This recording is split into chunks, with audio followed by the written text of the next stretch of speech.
Olá, seja bem-vindo, bem-vinda a mais um toque de pílulas de LGPD. A Lei Geral de Proteção de Dados é uma lei multidisciplinar e para que os dados sejam efetivamente protegidos, é necessário nos atentarmos à segurança da informação.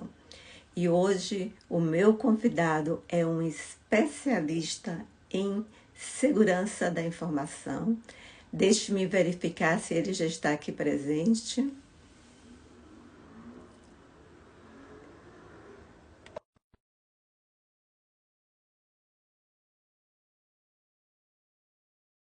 Tiago, entre aqui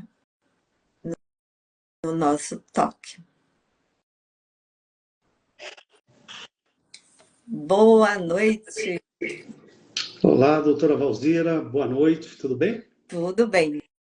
Primeiramente, Tiago, te agradecer pela tua disponibilidade, né, de estar aqui nessa noite, Imagina. tirar aí um pouquinho do teu tempo, que é precioso, para poder vir aqui falar um pouco do teu conhecimento. Eu me sinto muito honrada e, com certeza, o meu público da área condominial vai absorver muito conhecimento contigo essa noite. Eu quero te pedir para começar com você falando um pouco, né, da tua carreira, da tua especialidade, falar um pouco de ti. Legal, doutora. Obrigado aí mais uma vez pelo convite, pela oportunidade dessa troca, de compartilhar informações aí com o seu público. Para mim é uma alegria, uma satisfação. Bem, falando um pouquinho de mim, eu comecei desde muito cedo, né, atuando profissionalmente e aos meus 21 anos iniciei o meu curso de informática na época, ciência da computação. Já se vão aí mais de 30 anos de formação. Atuei ao longo de muitos anos como profissional de mercado, né, na posição de liderança, de gestão, tanto de equipes de tecnologia quanto equipes de segurança da informação. E desde 2020, com o advento aí da Lei Geral de Proteção de Dados, eu venho focado e focando aspectos de segurança, de privacidade e proteção de dados para ajudar as organizações a cumprir com esse requisito fundamental aí nesse mundo onde os dados, né, orientam as atividades são orientadas por dados, é o novo petróleo, né, aí todo mundo fala sobre isso. Então a gente vem trabalhando na assessoria, na consultoria de inúmeras empresas, né, assessorando de fato para a conformidade tanto com a Lei Geral de Proteção de Dados, né, no que tange a dados pessoais, quanto à segurança da informação. Quando a gente pensa em propriedade intelectual das organizações, né, a gente atua também com esse viés. Isso é um pouquinho, assim, rapidamente de mim, né? Sou pai de 2 filhas, casado há 30 anos com a Adriana, e estamos seguindo. Uma linda família, que bom. Então, Thiago, assim, eu sempre coloco nas aulas ou às vezes uma palestra que a LGPD é uma lei multidisciplinar, como eu falei aqui agora na introdução, né? É um assunto que na área condominial, salvo poucas exceções, uma área muito desconhecida, até mesmo para nós advogados. Obviamente que existem advogados que têm um domínio aí muito maior da segurança da informação, mas de um modo geral, não. Quando a gente começa a estudar a lei, a gente acaba se debruçando também um pouco sobre isso, mas eu quero que você fale aqui para o meu público, já começando aí sobre os princípios da segurança da informação. Legal.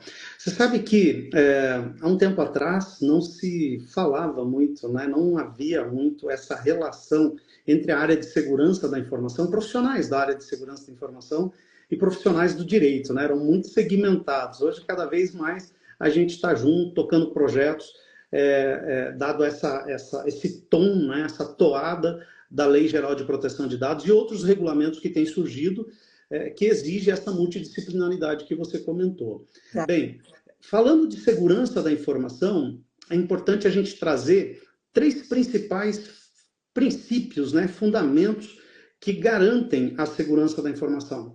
Eu costumo chamar de CID, né? Confidencialidade, a integridade e a disponibilidade. E aí, já trazendo os conceitos, né? Acho que é importante a gente trazer isso já, que o conceito da confidencialidade, a confidencialidade tem a ver com a garantia, né? A propriedade que garante que os acessos são realizados apenas por pessoas autorizadas. Então, confidencialidade é o atributo, né, da informação que garante que apenas pessoas autorizadas consigam, de fato, acessar.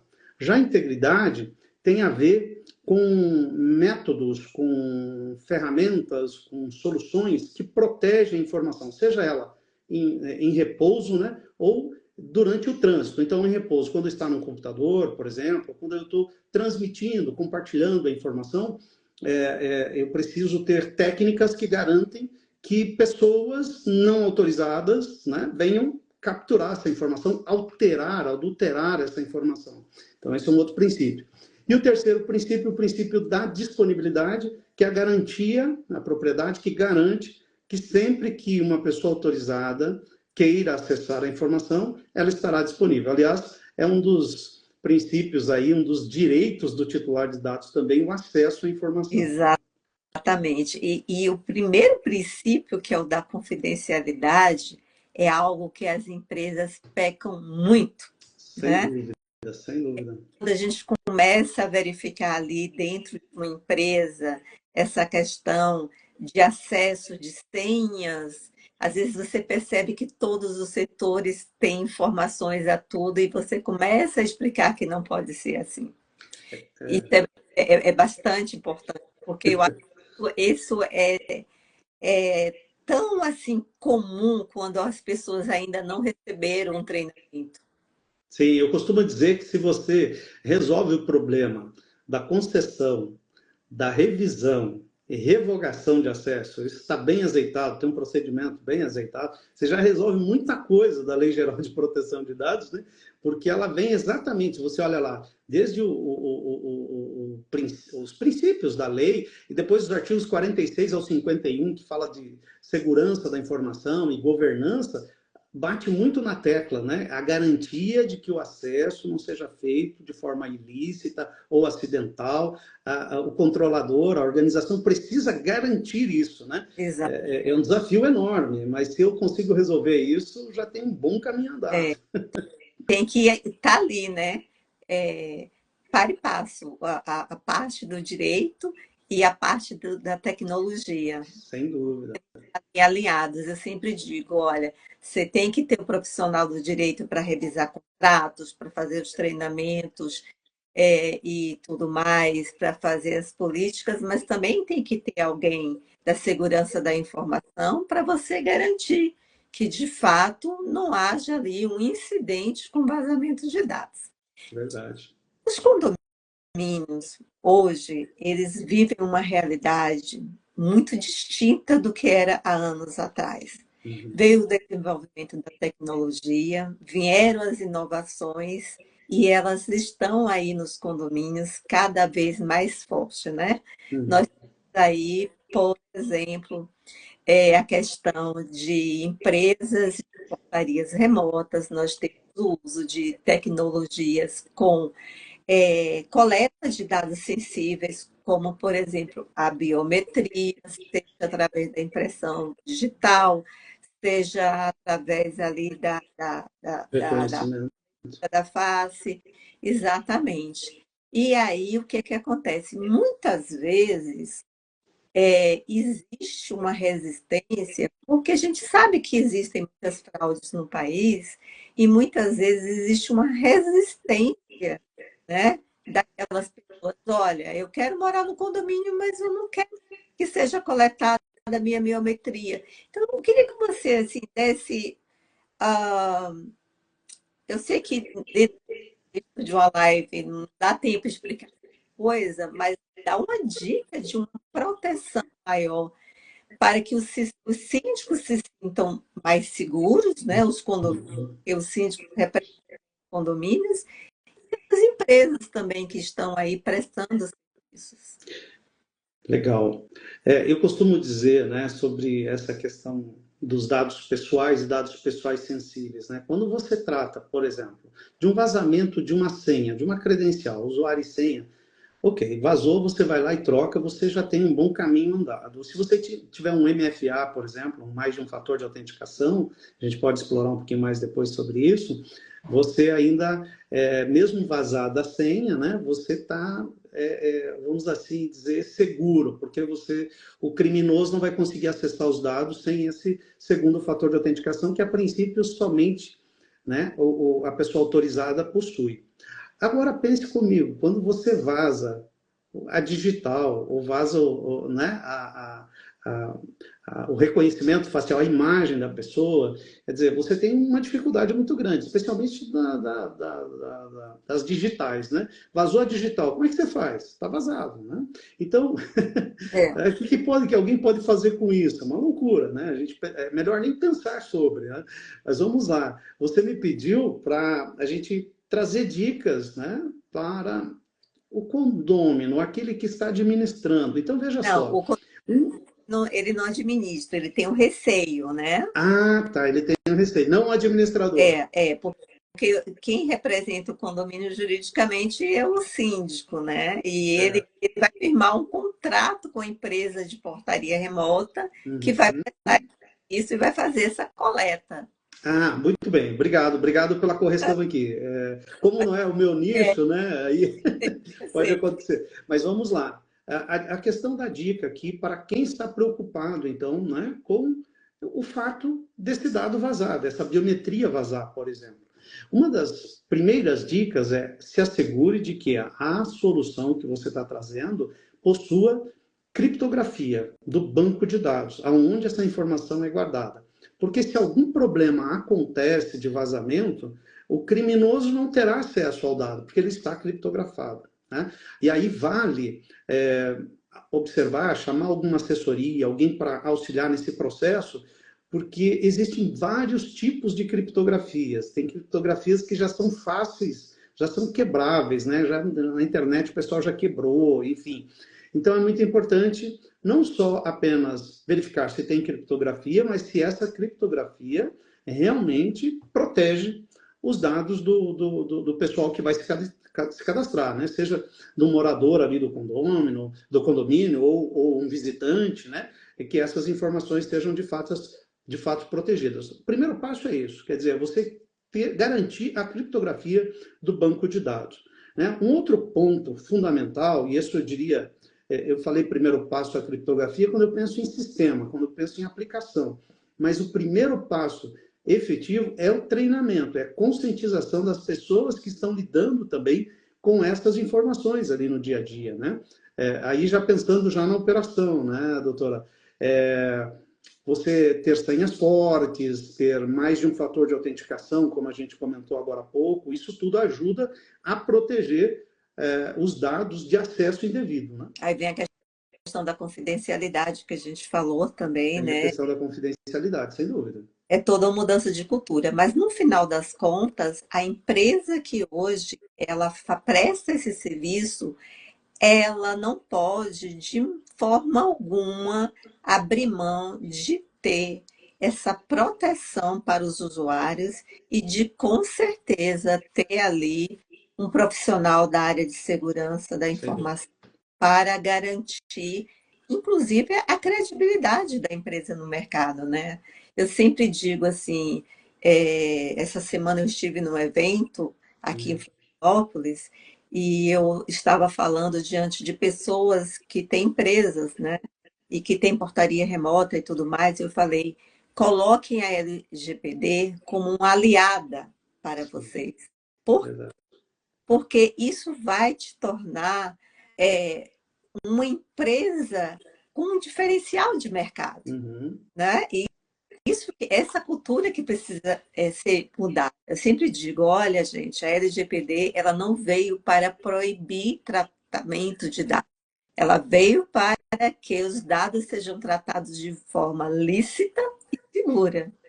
Dá segurança jurídica para quem trata dados, né, doutora? Exatamente. Vocês, doutores do direito, profissionais do direito, sabem melhor do que eu sobre essa questão. Quer dizer, dar essa segurança jurídica efetiva para as pessoas tratarem dados. E eu queria resgatar um pouquinho ainda sobre a questão do software, que hoje você comentou da portaria remota, quer dizer, os dados não estão sendo guardados ali, no prédio, né? Fisicamente, elas estão na nuvem. Então, veja a importância da proteção, tanto no local quanto durante o processo de transmissão dessa informação e aonde está sendo armazenado. Então, são pontos que quem contrata precisa estar atento. E assim, a gente tem visto cada vez mais, né, doutora, quem está contratando, quem está buscando um prestador de serviço, fazer uma espécie de due diligence nesse fornecedor, né? Avaliar, criar ali critérios para avaliar riscos, né? Que extrapolam essa questão aqui que a gente está comentando, como você disse, não dá para tratar de tudo, mas criar ali alguns pontos que são fundamentais e para garantir, antes da contratação, que é a segurança por concepção, né? O privacy by design, o security by design, né? Você garantir antes de ter isso implementado na sua organização, na sua empresa, no seu condomínio. Né? Você tocou num ponto muito importante que, com certeza, a maioria dos síndicos não tem esse conhecimento. Essa questão da guarda desses dados, porque a gente sabe que no caso da portaria remota, obviamente que os dados são coletados, mas não estão armazenados fisicamente e tampouco dentro do condomínio. Esse armazenamento são as empresas que fazem. Aí quando você fala da questão de armazenamento em nuvem ou backup em nuvem, são coisas diferentes e as pessoas sabem. Dá uma dica. Você falou em inteligência. Dá uma dica aí do que é o que hoje mais se usa para a guarda desses dados sensíveis. Às vezes, é muito, muito, muito bom esse ponto, tá, doutora? O que às vezes a gente ouve no mercado? A pessoa diz assim, olha, meu sistema está armazenado na Amazon, ou está, sabe, no Azure da Microsoft, ou sei lá, está na Google. Veja, e pelo fato de estar lá não garante segurança, né? Então, por isso a importância da due diligence, de ter critérios para avaliar, inclusive critérios de configuração desse software que está lá na Amazon, por exemplo. Hoje, de acordo com um estudo da IBM, que sai todo ano, tá? A pesquisa do ano passado, 2023, mostra 3 principais vetores de ataques cibernéticos. Um deles, o primeiro, é o phishing. O segundo é credenciais roubadas, ou seja, vazadas na internet. E o terceiro vetor de ataque, ou meio utilizado para atacar as organizações, são configurações incorretas na nuvem. Olha só. Então, dada a importância do tema, quem é de uma empresa de tecnologia acaba normalmente utilizando, né, esse bordão. Olha, meu sistema está na Amazon. A Amazon é top em segurança da informação. Depende de como eu contratei esse armazenamento na Amazon. Então, por isso que eu volto a bater na tecla, né? De criar ali um checklist, critérios para avaliar não só a solução, mas aonde ela está armazenada, né? Como é que essa pessoa, como é que essa organização garante essas configurações lá? Porque as estatísticas estão mostrando que os vazamentos estão acontecendo exatamente quando tira de dentro de casa, sabe? E leva para nuvem. Aquela velha história, né? Às vezes eu mitigo um risco e o risco residual acaba sendo maior do que o risco inerente. Então, o cuidado que eu tenho, né? LGPD é puro risco, né? Eu cuidar dos riscos, seja risco de privacidade, proteção de dados, segurança da informação. Então, de novo, só para fechar esse ponto, eu acho que é muito importante considerar, né, dentro do contexto, a tecnologia utilizada, se esse fornecedor ele faz, por exemplo, análise de vulnerabilidades técnicas periódicas, né? A gente, no mundo da tecnologia, você ouve muito falar no pentest, ou teste de penetração, para garantir que, minimamente, que um criminoso não vai conseguir quebrar essa segurança da informação. Mas, além disso, garantir também critérios de armazenamento. Que são importantes. Esses critérios de armazenamento já dá para ser uma live só sobre isso. Dá É para falar muito. um curso até. É verdade, A doutora, é sua verdade. inteligência. Isso para o síndico é uma informação de um valor assim extremamente precioso, porque hoje é uma tendência, né? Até pela redução de custos dos condomínios. Uhum. É uma tendência do país. Já temos aí construtoras que já estão construindo empreendimentos já voltados para a portaria remota, né? E a gente não tem como brigar com isso, né? Eu Não, de costumo dizer, forma é uma tendência, transformação digital, inovação. A gente tem que olhar para isso com bons olhos e adotar medidas para nos proteger, né? exatamente, Por isso, aí. isso. Tirar proveito daquilo que nos beneficia e que pode trazer, inclusive, redução de custos para o condomínio. Sem dúvida. Porque assim, a tecnologia está aí, só vai mudar. Cada vez mais nós vamos enfrentar essa mudança, essa transformação. Isso é ótimo. Né? É, Quando surgiu a internet, por exemplo, o pessoal tinha receio. Ai, meu Deus, né? Vencemos isso. Hoje a gente está vivendo um outro tempo de migração para a nuvem, não só os condomínios, mas as organizações como um todo, né? É muito mais barato eu ter na nuvem. Agora eu preciso tomar cuidado ao ir para a nuvem, né? Outra coisa, estamos vivenciando, né? Daqui a pouco a gente pode falar um pouquinho mais sobre isso também, né? Uma nova onda aí de inteligência artificial, de e IoT e etc. toda, né? Tem muita coisa acontecendo. A gente não precisa ficar com medo, mas precisa adotar, né, boas práticas de segurança da informação, sem é dúvida. o que eu digo, a tecnologia é maravilhosa. A questão só é a mudança de cultura que nós brasileiros precisamos começar a desenvolver. Eu, como advogada, eu comecei a minha vida profissional carregando aquelas pastas pesadas de processo no salto alto pelos corredores do judiciário. E hoje eu sou uma pessoa que, aonde eu estiver, eu posso fazer uma petição, eu posso Sim, fazer uma audiência em qualquer local do mundo. Olha que coisa maravilhosa. Hoje sem eu tenho dúvida. 100% digital. Então, se eu quiser fazer uma viagem, fazer no meio dessa viagem uma diligência com o juiz, eu posso fazer. Então, como é que eu vou ser contra a tecnologia se ela facilita tanto a minha vida, né? É Sim. verdade. Agora eu vou te fazer uma pergunta facinha, tá? Tá Para bom. ajudar aqui os meus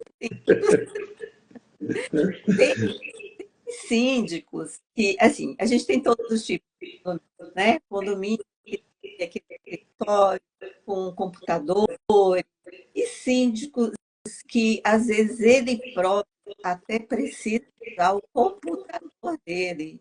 E muitas vezes ele está com o computador dele tratando dados do condomínio.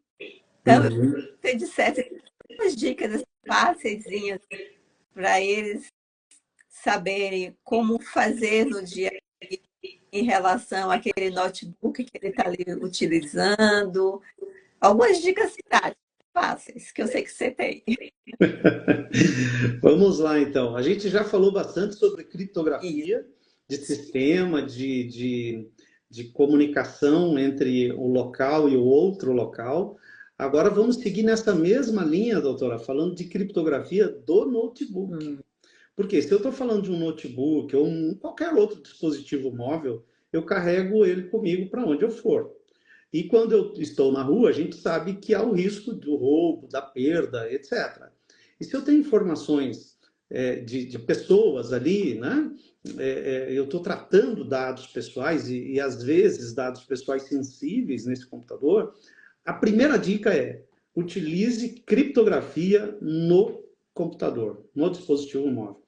E aí é o seguinte, olha, se você usa, por exemplo, uma solução da Microsoft, né, a maior parte das pessoas utilizam, dependendo da versão da Microsoft, existe uma ferramenta chamada BitLocker, né, que você pode configurar e ela é bastante satisfatória, te ajuda bastante nesse processo. Em termos de dica, fica aqui a dica, né, configure, peça para alguém te ajudar nesse processo, configura isso, porque se você perde o equipamento, você tem o prejuízo apenas físico e financeiro ali, que é o custo do equipamento, mas não vaza dados, né? Então, essa é a primeira dica.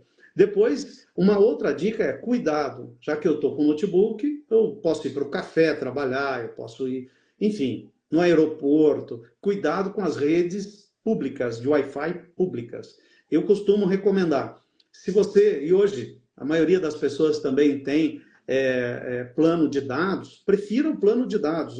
Eu uso 4G, 5G, onde eu estou, né? Eu evito me conectar em Wi-Fi pública, porque você não sabe quem está ali por trás, quem está administrando, qual é o nível de segurança tem naquela rede, né? E a gente está cansado de ver situações de pessoas de má fé, de má índole, que estão ali por trás, à medida que você coloca usuário e senha, ou às vezes até mesmo dados financeiros, de cartão de crédito, as pessoas estão capturando enquanto você navega pela internet. Então, essa é uma segunda dica. Está num ambiente físico, vou fechar em 3, tá? Está num ambiente físico, terminou ali de desenvolver as suas atividades, vai para um outro espaço, vai deixar o computador ligado, vai ao banheiro, vai tomar uma água, etc. e tal, utilize aquilo que a gente chama de tela limpa. Bloqueie a tela do seu computador com senha, que não seja fácil de quebrar, né? E mantenha também a sua mesa limpa. Essa é uma das principais recomendações para se cumprir com a LGPD também. E a questão da rede também, não só aeroportos, hotéis também, né? Eu não Hotéis. hotel. Hotéis é muito crítico. Eu já trabalhei, eu fui diretor de TI de uma rede hoteleira. É muito crítico, tá? Por mais que você implemente medidas de segurança, é assim, mas é muito grande, então há sempre ali um risco maior. Mas assim, quando eu falo de rede Wi-Fi pública, tudo, viu, doutora? Hotel, café, aeroporto, sei lá, rodoviária, restaurantes, né? Evitar ao máximo. Exatamente, eu faço isso. E, bem, deixa eu te perguntar uma coisa. E aí a gente vai, eu estava olhando lá o teu Instagram, né? É, É, não se assustou não, né? não, para também, né? A gente acaba aprendendo. E aí você colocou ali que assim, que o Brasil é o segundo país do mundo que mais sofre ataques cibernéticos, É né? verdade, verdade. Essa informação é um recorte do primeiro semestre de 2023. Tá? Pesquisas mostram que o Brasil, hoje, é o segundo país, ficando apenas atrás dos Estados Unidos, quando o assunto é ataques cibernéticos. No primeiro semestre de 2023, foram 23 bilhões de tentativas de ataques cibernéticos aqui no Brasil. Isso está crescendo, continua crescendo. Inclusive ataques relacionados a ransomware, que é um ataque mais crítico, que a gente pode falar depois sobre ele também. Né? O que é o ransomware? Vou trazer já aqui alguma coisa, que acho que é importante. Ele criptografa os dados e manda um e-mailzinho lá para o dono, para aquele que tem a guarda dos dados, dizendo, olha, seus dados foram criptografados, você não tem mais acesso a ele, e para você, se você quer de novo acessá-lo, você pague um resgate. O ransom, primeira parte da palavra, é de resgate. Pague um resgate em Bitcoin, etc. e tal. Então, isso também está crescendo aqui na América Latina. Né? 51%, uma pesquisa desse ano, mostra que ataques mais críticos de ransomware estão realmente crescendo aqui na América Latina. Então, o Brasil, né, é um país de dimensões continentais, isso só ajuda, né, a chamar a atenção ainda mais dos criminosos. E eu costumo dizer o seguinte, né, que eles saem disparando, né, como lançar uma rede ao mar, né? Porque também tem algumas pessoas que dizem, né, doutora, mas a minha empresa, será que algum criminoso tem interesse, algum hacker, algum... Olha, eles lançam a rede. Vem peixe grande, vem peixe pequeno, vem tudo que é tipo de peixe. O que vier, eles estão atacando, né? E as pesquisas têm mostrado isso, esse aumento, incluindo o aumento de ataque de ransomware. Então, eu acho que também tem muito a ver com a nossa cultura, né? Acho que se a gente se comparar com a Europa, que já vem já com uma cultura totalmente oposta da nossa, a gente A gente ainda tem uma coisa de ingenuidade, né? Chega na farmácia e já vai dando o nosso CPF e não sabe o que está por trás daquilo. É Mas verdade. dentro disso que você falou agora, a gente está falando aí dos ataques cibernéticos, também tem a questão da política nacional, né?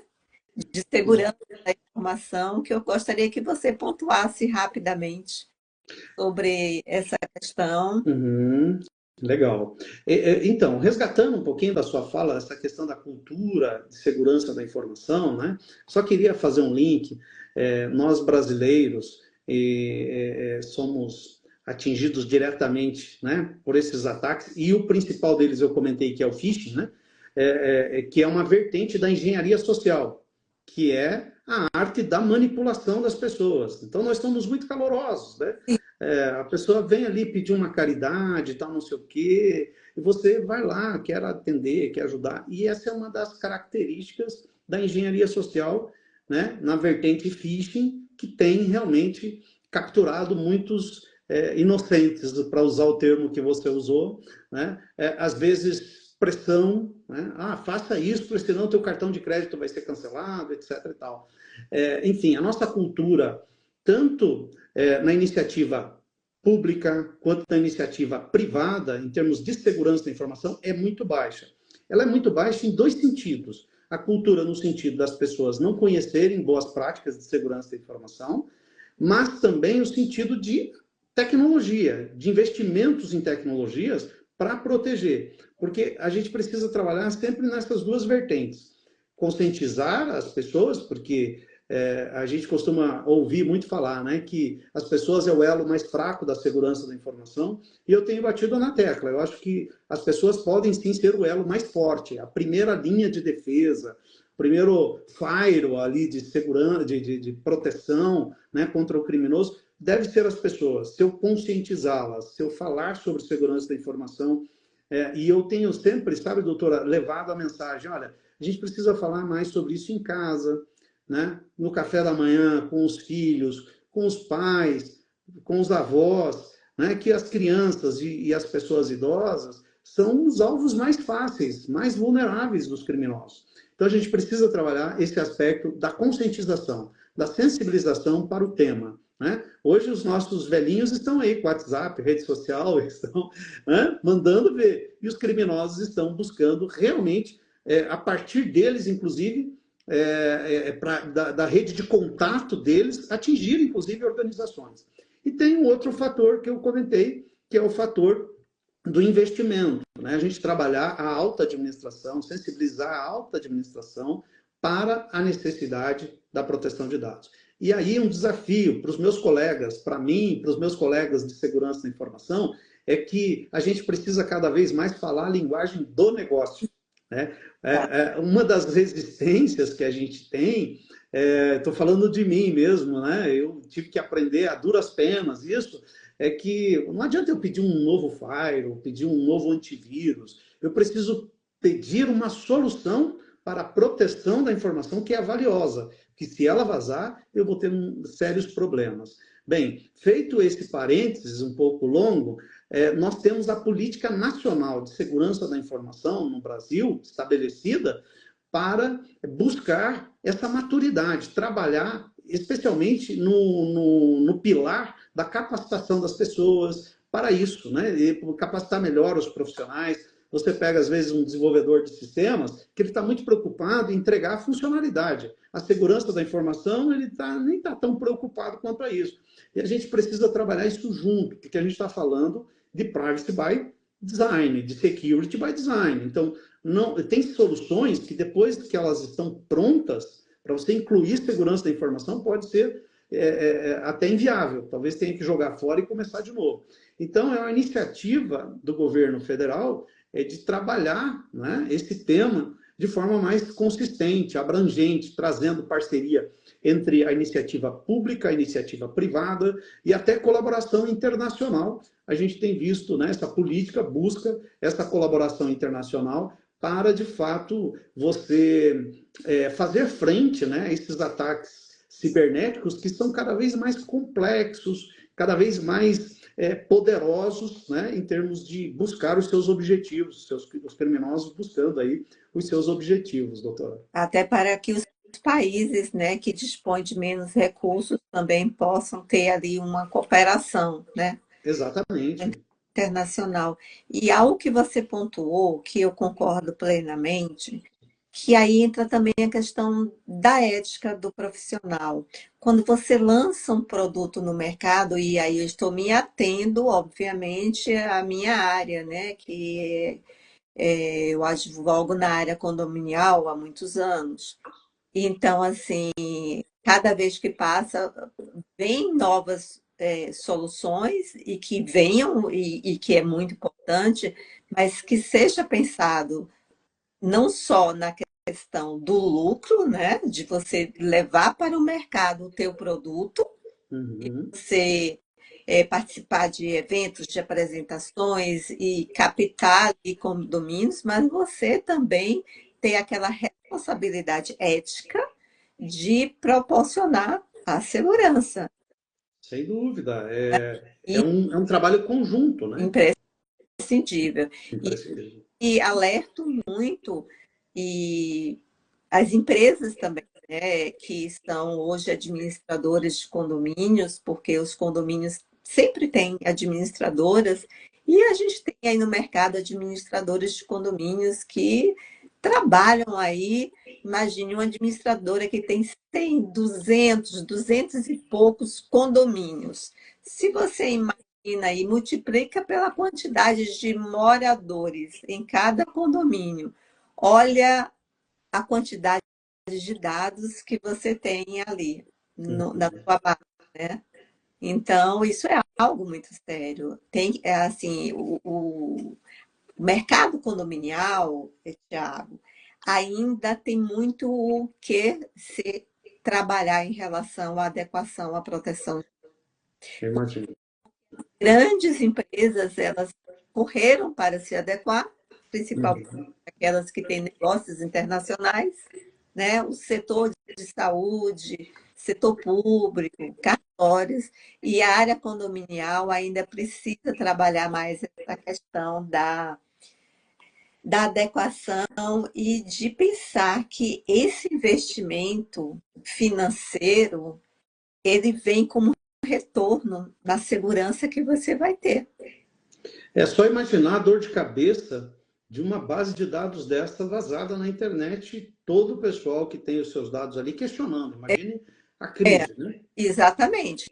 Aí você vai ter duas questões que eu vejo, né, do meu ponto de vista, que é uma questão financeira, que eu acho que vai ser mais caro, e Uhum. outra que é extremamente importante, que é a questão reputacional, Sem dúvida. né? E aí eu diria para a doutora o seguinte, que a questão reputacional é ainda maior, né? Sim, Imagine uma organização que às vezes levou anos para construir a sua reputação, construir a sua carteira de clientes, de repente tem toda a sua carteira de clientes vazada na internet a partir de um erro de contratação, por exemplo, de uma solução, que é o que a gente vinha conversando lá no início, né? exatamente. Por isso que é sempre muito importante. Assim, quando eu tive essa ideia de fazer alguns talks, são episódios que eu venho fazendo a cada quarta-feira, é nesse sentido mesmo, né? Eu criei um grupo de difundir mais essa cultura de proteção, e eu queria muito trazer um profissional da segurança da informação. Estou muito feliz de você Obrigado. hoje passando essas informações. Mas e aí? A inteligência artificial. Afinal de contas, eu estou roubando a tua frase lá da. Eu falando aqui incorretamente. Não, imagina. Tá Roubando, bom. furtando, porque no final tem diferenças entre roubar Sim, e furtar. sim. Eu tô utilizando aí a tua frase lá do Instagram, afinal de contas. A IA é perigosa ou não? O que é que você acha? Vamos lá. Vamos lá. Eu acho o seguinte, que a IA, ela veio para ficar, de novo, a IA não é recente, é algo que já existe há muito tempo. Só que a gente está dando uma nova roupagem para ela agora, né? O mercado encontrou uma forma de utilizá-la melhor, né? Então, a IA já está presente no nosso dia a dia há muitos anos. Só que sempre quando dá um boom, né, de uma nova tecnologia, as pessoas ficam se perguntando, ai meu Deus, e agora? O ChatGPT e outras tecnologias aí de IA vai roubar meu trabalho, etc. E tal. Veja, a IA não é perigosa para aqueles de boa fé. Né? Então, por exemplo, a gente tem, só para citar um exemplo, né, redução de custos, você tem produtividade com otimização de tarefas repetitivas. Né? Então, por exemplo, a Bia do Bradesco, né, sem fazer propaganda para eles, né, mas ela resolve ali 24/7, o tempo todo, uma série de questões, né? Esse assistente virtual para as questões do dia a dia. Né? Então, ela é boa, a IA é boa para isso. Né? A IA não é perigosa quando eu quero lá o RPA, que eu vou aplicar ali processos para automatizar tarefas repetitivas. Isso é maravilhoso. Quem é que gosta de ficar ali no dia a dia em tarefas entediantes? Né? Então, a IA está presente e tem ajudado muitas organizações, já estão se valendo. Inclusive da minha área de segurança da informação, a IA é muito importante, por exemplo, para identificar um comportamento anômalo na minha rede, por exemplo. Tem alguma coisa acontecendo que foge ao padrão do dia a dia, a IA, só a IA pode fazer isso, identificar esse padrão e notificar o administrador, dizer, olha, dá uma olhada aí, vai ver o que está acontecendo, e dependendo da situação, ela já bloqueia também. Tá? Então, a IA não é perigosa nesse aspecto. Agora, assim como nós de bem, pessoas de bem, utilizamos e vamos cada vez mais utilizar a IA, a gente precisa estar atentos, né, aos criminosos. A Google, no final do ano passado, disse, olha, em 2024, os phishings serão mais convincentes, porque vão utilizar da IA generativa para gerar as campanhas de phishing. Né? Tem um caso de fevereiro desse ano que assim, a gente já ouviu falar muito nele, eu queria até comentar aqui, com a tua permissão, de uma deepfake de IA, onde os criminosos elaboraram uma reunião, tá? Com o responsável pela área financeira de uma multinacional, e eles colocaram o CFO, o responsável financeiro, né, autorizando 129 milhões de transferência para 5 contas foram feitos. Não sei se você teve a oportunidade de ver isso daí. Então, veja, foi em fevereiro desse ano. Né? E aí, quem pagou não tinha dúvida de que tinha que pagar, porque quem estava do outro lado da tela dizendo, não, pode estar autorizado. E era, né, uma imagem que alguém pegou da internet, colocou IA para transformar em movimentos e, enfim, foi uma perda aí de 129 milhões de reais. Né? Então, é perigosa, mas é boa. Então, a gente precisa, aquilo que a gente falou na esteira do que a gente estava conversando, a gente precisa lidar com esse novo cenário. E aí, não tem outro caminho. É gestão de riscos. Eu preciso entender os riscos da minha atividade. Né? Vou usar IA? Vou. Quais são os riscos? Não vou usar IA, mas eu sei que a IA está me impactando. A inteligência artificial está impactando o meu dia a dia, seja pelo um phishing gerado por inteligência artificial, seja por qualquer outra coisa que está impactando o meu dia a dia. E aí, como é que eu lido com isso, né? Então, esse é o desafio nosso de cada dia e só tende a aumentar, né, doutora? Sim, sim, com certeza. Eu tenho um lema que eu digo sempre assim, que bem voltado para a área condominial, né? É a questão de você pensar na ética, Uhum. você pensar na segurança e na transparência. Se Sim. o síndico, o gestor condominial, a administradora, as empresas terceirizadas, né? Porque condomínio tem aquela cadeia. Você tem ali o condomínio, você tem, na maior parte das vezes, o síndico que é cada vez mais o síndico profissional e não o síndico morador, você tem aquelas empresas prestadoras de serviços. Então, invariavelmente, você vai contar com uma boa administradora, e aí vem as empresas de portaria remotas, empresas também prestadoras de serviços de mão de obra, que é a questão da terceirização de funcionários. Então, eu digo assim, para todas essas, que a gente já pensa também naquele efeito dominó, não é, Tiago? Sim. Todas têm que estar no mesmo patamar de segurança. Isso é excelente, né? É, Isso é excelente para a população em geral, né? exato. Então, eu digo sempre, é sempre colocar ali três questões: ética, transparência, porque o titular precisa ter né, disso, é o direito do titular, e segurança. Se você trabalhar aí com essas três palavrinhas, esses três pilares, você vai fazer tudo, você vai absorver a tecnologia e que eu também eu considero essencial. Muitas vezes as pessoas pensam, quem está falando de LGPD vai ser contra isso, vai ser contra aquilo. Não, gente, é ao contrário. É o que eu digo, usa a LGPD como uma aliada para você se diferenciar no mercado. É isso que quem está na área condominial eu quero que entenda. Né? A gente já está aí em 20h47, já terminando o nosso tempinho aqui, a conversa está muito boa, mas assim, é isso que eu sempre faço questão de ressaltar. Né? Eu fiz outro dia um Reels falando sobre a questão do efeito dominó. Uhum. Então, essa cultura ela tem que começar no síndico dos condomínios, nas empresas que prestam serviços, e todas têm que oferecer o mesmo nível de segurança. Verdade. E sabe o que eu tenho observado assim? Isso vale para todo tipo de empresa, né? Eu imagino que para a administração de condomínio também. Quando você vai mapear os processos, você acaba descobrindo tratamento de dados que é desnecessário, por exemplo. Então, a LGPD até nisso ajuda. Quer dizer, a hora que eu mapeio os processos, eu tenho uma visão melhor da organização, como as coisas, como ocorre o fluxo, né, o ciclo de vida do dado, etc. e tal, e eu tenho a oportunidade de melhorar, inclusive, os meus processos, independentemente da LGPD. Eu acho que esse é o primeiro ganho. Já começa por aí, né? Agora, você comentou um negócio interessante que eu queria ressaltar.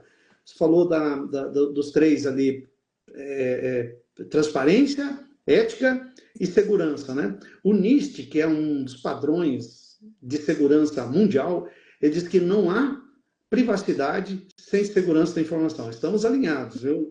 Que eu gosto muito dessa frase dele, né? E é bem isso mesmo, né? A privacidade tem a ver com ética, né? Requer seleção ali de confiança. Na verdade, requer ética e confiança. Né? A segurança da informação requer classificação, por isso que a LGPD traz lá dados pessoais e dados pessoais sensíveis, e controles para garantir a segurança da informação. Né? Bem isso. Exatamente, exatamente. E, assim, é, a gente vive hoje um momento que, por exemplo, eu que sou da área jurídica, né? Então, eu nunca imaginei há anos, há mais de 10 anos, que eu um dia iria me interessar por esse assunto. Então, a partir do momento que eu comecei a trabalhar com LGPD, eu comecei também a sentir a necessidade de estudar um pouco sobre segurança da informação, e eu diria que no contexto atual que a gente vive, quem é do mercado condominial também tem que ter esse olhar voltado, não precisa ser um expert, não precisa ser né, o especialista em segurança da informação, mas tem que ter ali, né, aquele momento de você saber se resguardar, essas dicas que você deu. Então, assim, são coisas que você tem que estar buscando no seu dia a dia para que você possa ter a utilização, seja do seu iPad, do seu celular, que a gente usa tanto também para trabalho, o Verdade. Facebook, né? Então, a gente tem que buscar, sim, essas informações. Tiago, nós chegamos ao fim Te agradeço demais. A live vai ficar gravada. Foi um prazer imenso ter você aqui. Essa questão da due diligência e da contratação foi um assunto que me chamou muita atenção depois. Quero conversar com você sobre isso. Conversar. Te agradecer e te pedir para você fazer as suas considerações finais. Legal. Doutora, eu que agradeço a oportunidade de a gente estar aqui compartilhando, trocando informações. É sempre um prazer, um privilégio. Pode contar sempre comigo, tá? Sempre que desejar. Vai ser sempre muito bom, como foi hoje aqui, a gente conversar um pouco. Eu quero encerrar, então, aqui, me dirigindo ao seu público, dizendo o seguinte, olha, há um desafio muito grande, obviamente, para a proteção de dados. Você não precisa ir sozinho nessa jornada, né? Pode contar com profissionais que vão te guiar nesse processo, com metodologia, com frameworks, para te ajudar nesse processo como um todo. E uma coisa que a gente acabou não falando, doutora, que é uma exigência agora das organizações, salvo exceções, todas as organizações precisam indicar um encarregado de proteção de dados. Não Não falamos falamos, mas sobre isso. olha, eu acho que o Instagram não vai cortar, não. São 20h52, dá tempo de falar, né? Eu queria deixar uma informaçãozinha sobre isso, porque o que acontece? Tem o risco, né? Agora a gente teve recentemente o regulamento da Autoridade Nacional de Proteção de Dados, né? Com relação a esse papel que é novo e é fundamental, trazido pela Lei Geral de Proteção de Dados, né? A figura do DPO, que é o encarregado de dados. E aí, em outro momento, a gente pode dissecar esse assunto. Muitas organizações, às vezes, estão incorrendo no risco do conflito de interesse. E a última mensagem que eu queria deixar, então, é o seguinte: uma forma de evitar o conflito de interesse é você contar com assessorias, né, como, por exemplo, de PO as a Service, que te ajuda nesse processo, né, porque quando o conflito de interesse ocorre? Quando o controlador, a empresa que decide pelo tratamento de dados, né, quem representa o controlador também assume a posição de DPO. E o DPO é papel fundamental em toda a organização, porque ele é o elo de comunicação, né, doutora, entre Exato. a empresa, a alta administração, o titular de dados e a Autoridade Nacional de Proteção de Dados. E mais. Sua voz, sua voz. Vamos lá. Voltou? Esse profissional, ele é fundamental também para fomentar aquilo que você estava falando um pouquinho antes, a cultura da privacidade e da proteção de dados em toda a organização. Exato. Teve um evento em Brasília, né? Eu assisti pelo YouTube. Foi um evento maravilhoso quando foi feito o lançamento do regulamento do encarregado. No mesmo dia em que foram lançadas as inscrições para o evento presencial, foram esgotadas todas as vagas. Olha a importância disso.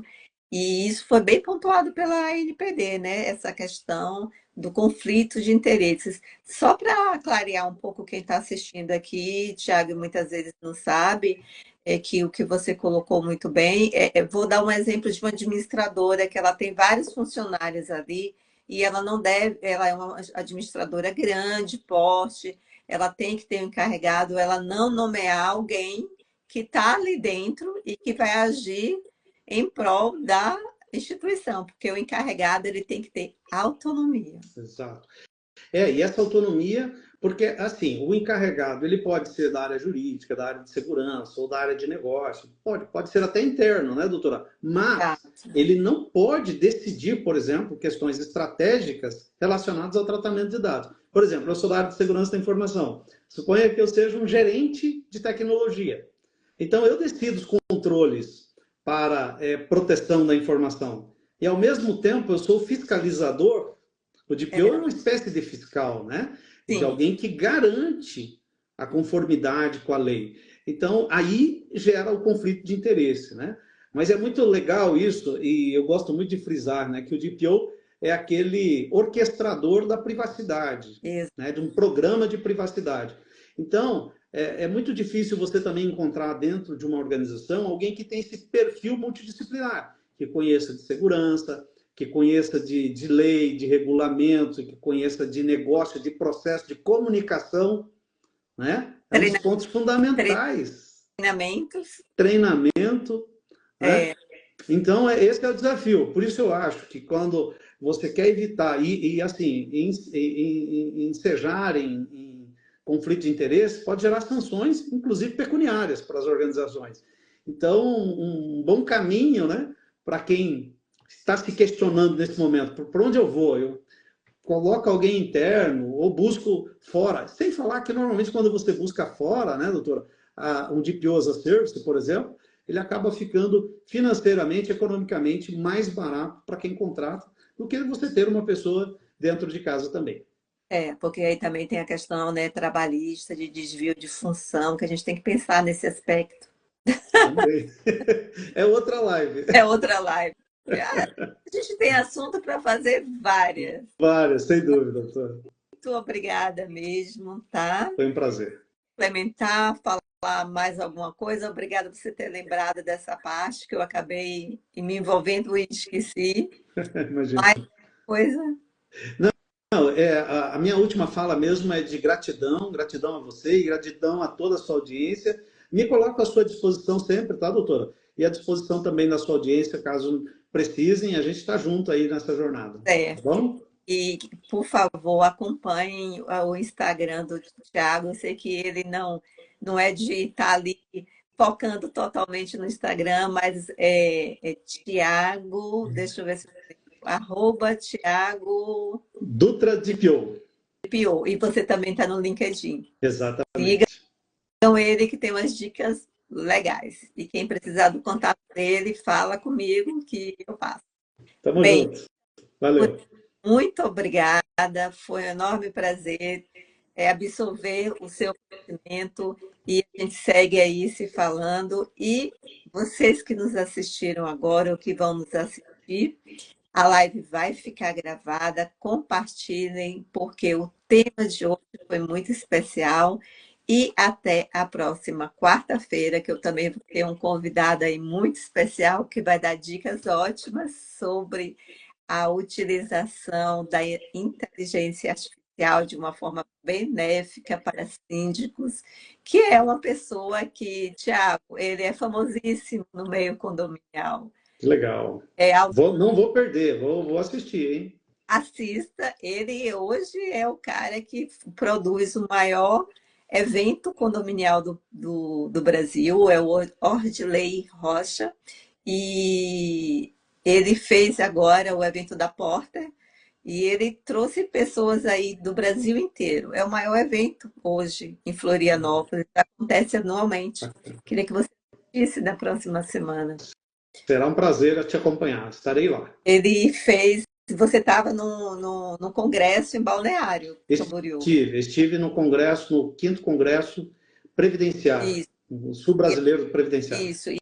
E a gente teve aqui em Florianópolis, no sábado passado, um grande evento da área condominial, com grandes nomes do mercado. E ele, assim, é um cara que ele dá muitas dicas de uso para os síndicos, para fazerem avisos, atas, documentos de um modo geral, com inteligência artificial. Ele é conhecidíssimo no Brasil inteiro. Que Tem legal. uma legião aí de seguidores. Valeu. Tá bem. Obrigado pela dica. Valeu. Então, é isso. Aguardo vocês aqui na próxima quarta-feira, às 20 horas, com mais um toque de LGPD. E até mais. Valeu. Tchau, tchau.